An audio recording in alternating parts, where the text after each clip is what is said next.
வணக்கம் சார். நான் வந்து பாலசுப்ரமணியம், சத்தியமங்கலம் வட்டம் இக்கரையம்பூர் வில்லேஜில் இருக்கேன். இப்போ எங்கள் தோட்டத்தில் வாழை போட்டிருந்தோம். வாழையில் வந்து ஊடு பயிராக வெங்காயம் சாகுபடி பண்ணியிருந்தோம். இது வந்து ஒரு ஏக்கருக்கு கிட்டத்தட்ட ஒரு 300 கிலோ நடவு போட்டிருந்தோம். இதில் வந்து என்னென்னா, நாங்கள் மழை எப்படி இருந்தாலும் இந்த சீசனில் வருங்கிறதுக்காகவே ஒரு மேட்டு பாத்தி அமைச்சு அதில் தான் நான் ஸ்ப்ரிங்க்லரில் வச்சு வெங்காயம் பயிர் பண்ணியிருந்தேன். இது ஒரு 10-20 நாளுக்குள்ளேயே வந்து வெங்காயம் நல்லா அப்படியே வந்துச்சு. ஆனால் வந்து அதுலேயே குருத்து புழு, அந்த புழு வந்து உள்ள அந்த தாள் உள்ளேயே புழு இருந்தது. இது என்னடா மருந்து அடிக்கிறதுன்னு பார்த்துட்டு இருந்தேன். சரி, நம்ம கெமிக்கலே போகாமல் ட்ரை பண்ணலாம் அப்படின்னு சொல்லி நாங்கள் பக்கத்தில் எங்களுக்கு சத்தியமங்கலம் இங்கேயே இந்த மைக்ரோபி அக்ரோடெக் கம்பெனியோடது டாக்டர் சாயில் இருக்குது.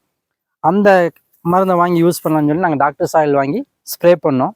ஸ்ப்ரே பண்ணதில் அந்த குருத்து புழு எல்லாமே நீங்கிருச்சு.